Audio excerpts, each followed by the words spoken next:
Hello, you beautiful souls, and welcome back to another episode of the Soulful Self-Development Podcast. Today marks the day that we move into Sagittarius season, which is one of my personal favorites. So today we are going to dive into all things Sagittarius energy. So Sagittarius season takes place from about November 22nd to December 21st. So if your birthday is between these dates, then you have a sun in Sagittarius, and happy birthday to you.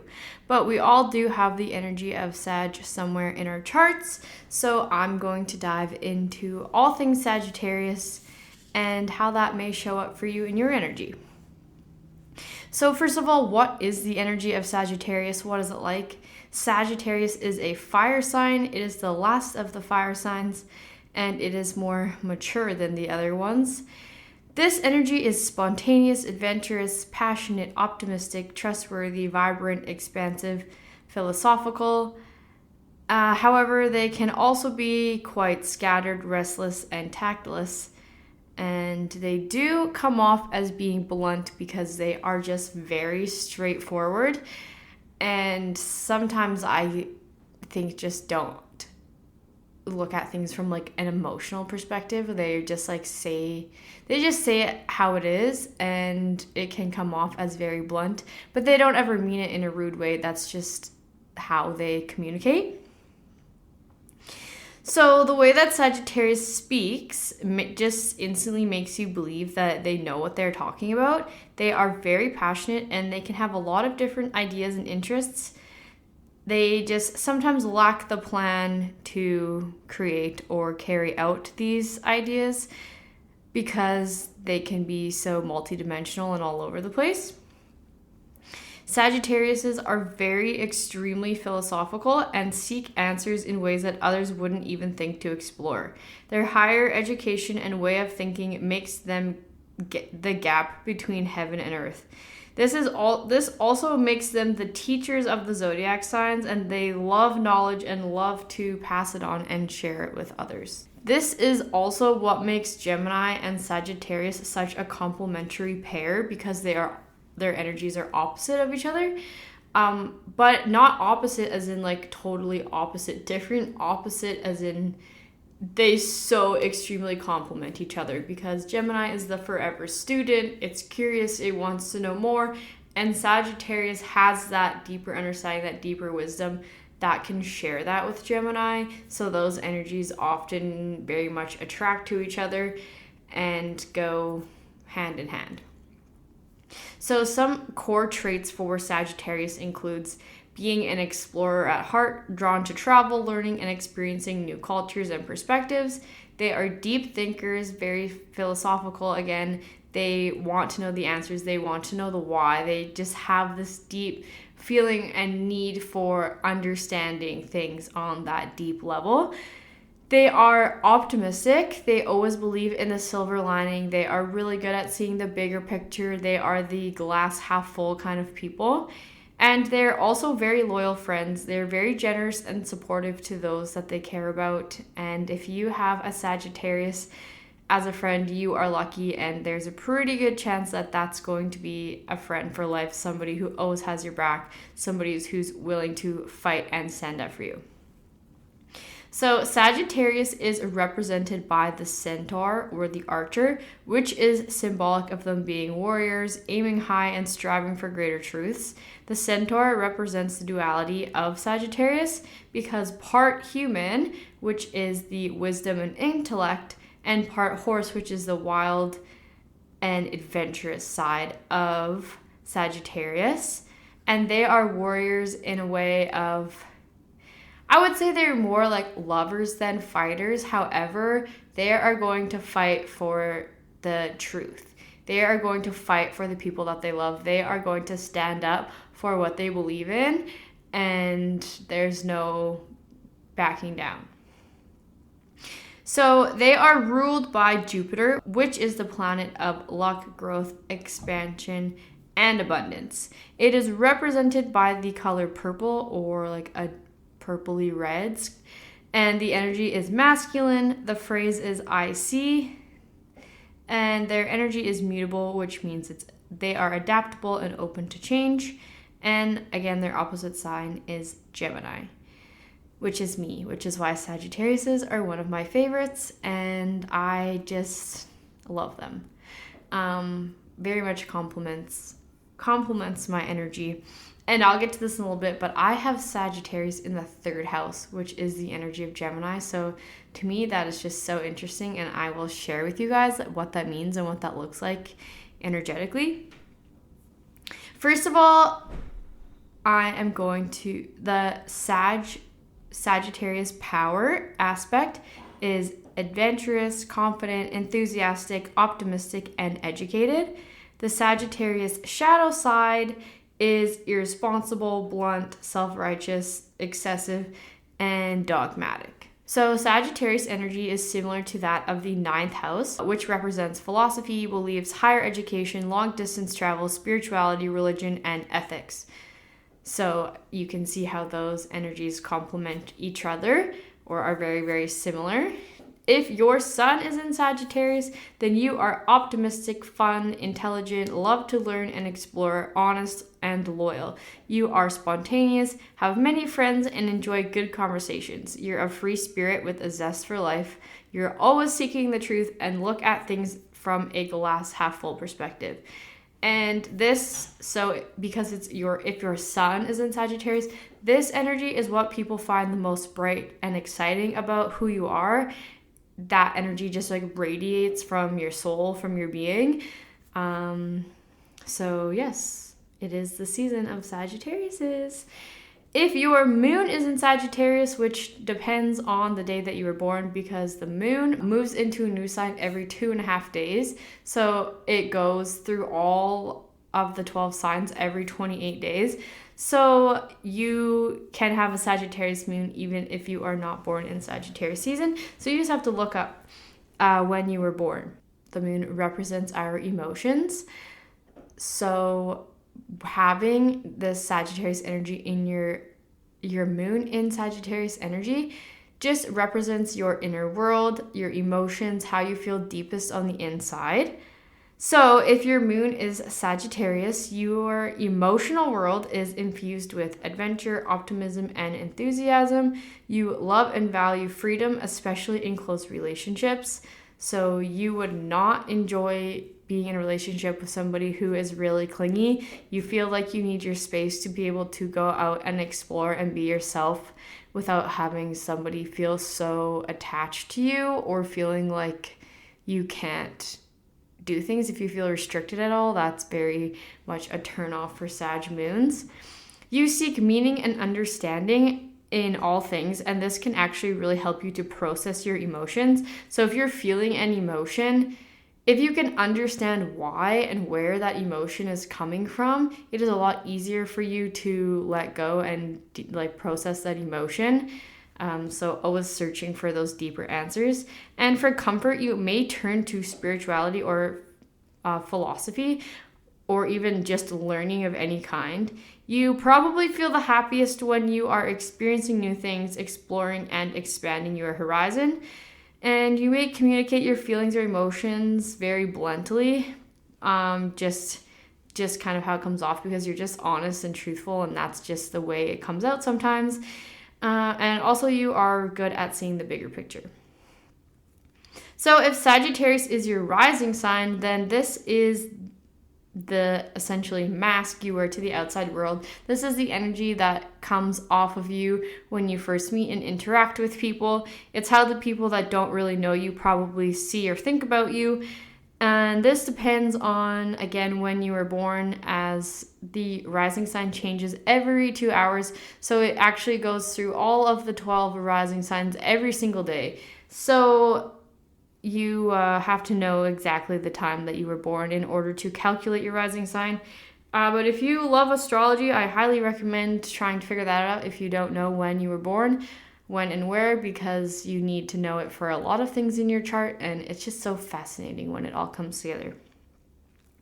So if Sagittarius is your rising sign, then you come off as fun-loving, optimistic, intelligent, bold, and adventurous. You're curious and open-minded, warm and charismatic. And you have a free spirit that can always see the bigger picture.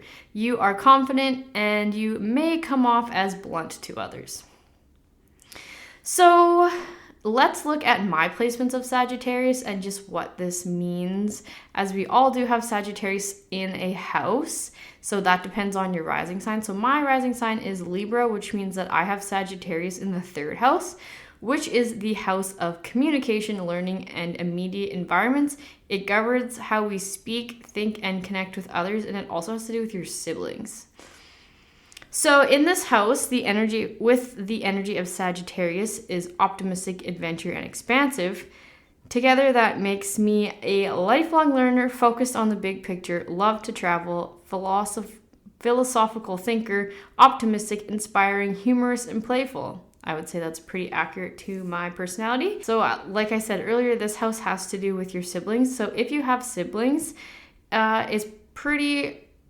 if you have Sagittarius in the 3rd house and you have siblings, then there's a really good chance that you share a bond with your siblings over adventure, humor, and philosophical discussions.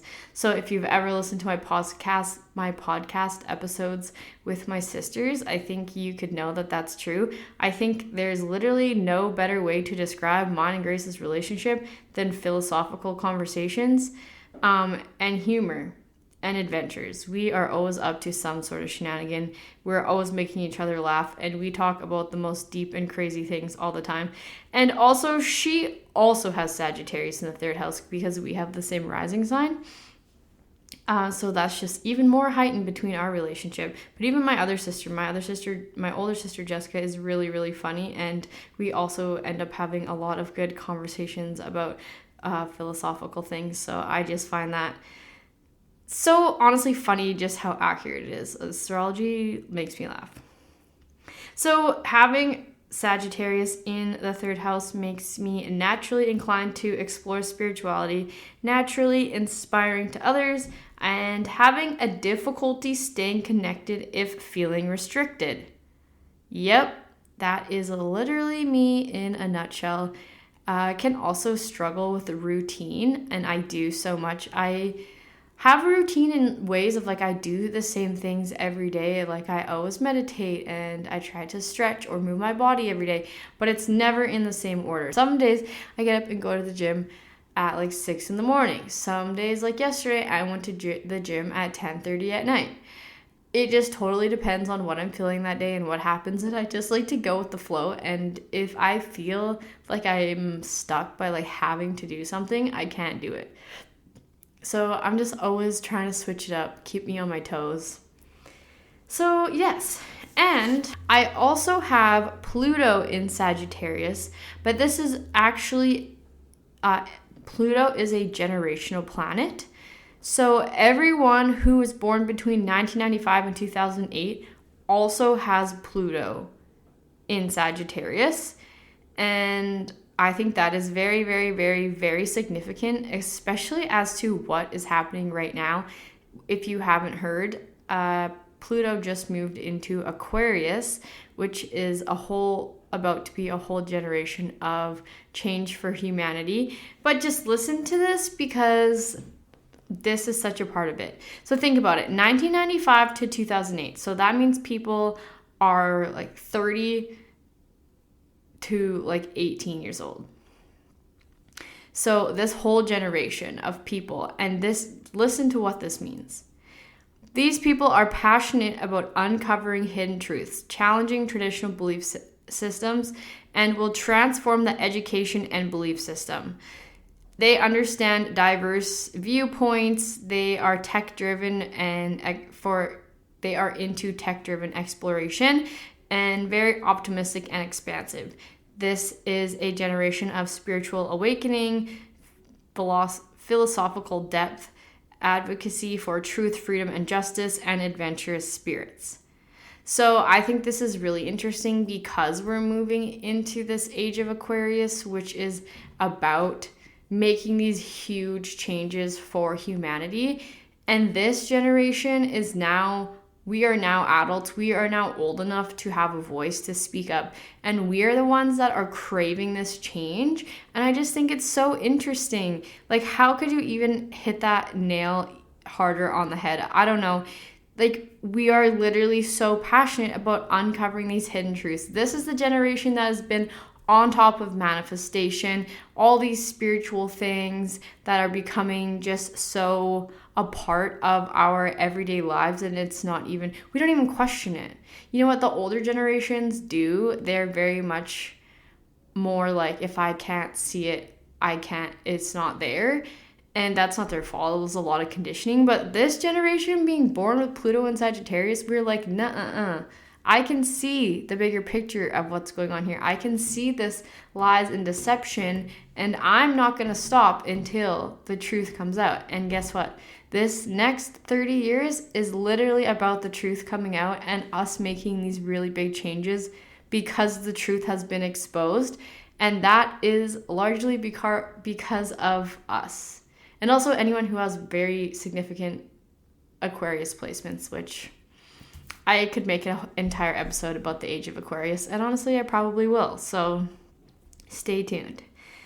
So next is when the sun is in Sagittarius, which is Sagittarius season, which is what we are just entering and we will be in for the next month. This brings us a wave of optimism, adventure, expansiveness, and truth-seeking. It gives us a desire to expand our minds, dive into something new, study and learn something, get out of our comfort zone, focus on long-term goals, spiritual growth, and rebel against anything that feels limiting to us. It is a good time to travel and explore, set big goals, and be open-minded. So when the moon is in Sagittarius, which again happens every 28 days for 2.5 days, our emotions become expansive, optimistic, and adventurous. It's a very feel-good, playful, social energy, and we may feel a deep desire for freedom in some area or aspect of our life. So we should take action where we feel inspired, be adventurous and explore, go on a little trip, do something crazy, and learn. It's also a good day to learn something new or expand your mind in some way and seek inspiration for your life, for what's next for you.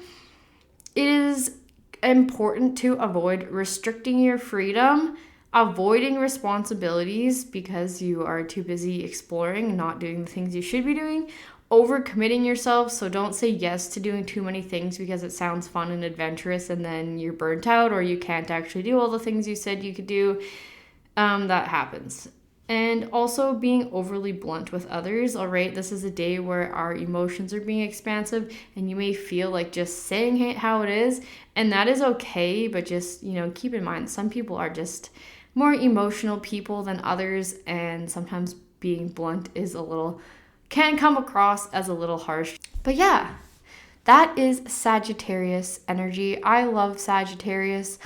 I love Sagittarius season. I feel this shift to go from Scorpio, which is like deep and intense and like inner healing, inner world shadow work energy, to go move into this fire sign that is like bright and exciting and expansive and explorative. It's such a big shift, but it is so well needed, and especially because we're going through a lot of energetic shifts right now within the atmosphere. Moving Pluto into Aquarius is just like shit is gonna hit the fan in the best way ever. Like, obviously there's gonna be a lot of uncomfortableness in order for there to be these big changes, and there's a lot of information that's going to be coming out exposing these truths of things that have been lied to us. Like, I don't really pay attention to politics, but I did hear that in the States they are going to say the actual side effects of the vaccine. So that will be really interesting, because although it's not happening in Canada where I live, I know that it's going to have a ripple effect on probably the entire planet of everyone who was enforcing their people to get vaccinated. I think they're going to be in a lot of trouble, which honestly I think is good because they deserve it. They shouldn't have done that to the people. Sorry, a little offside, but anyway, I love you all. Thank you so much for listening. I hope you guys have the best rest of your day, and I will see you next time. Bye!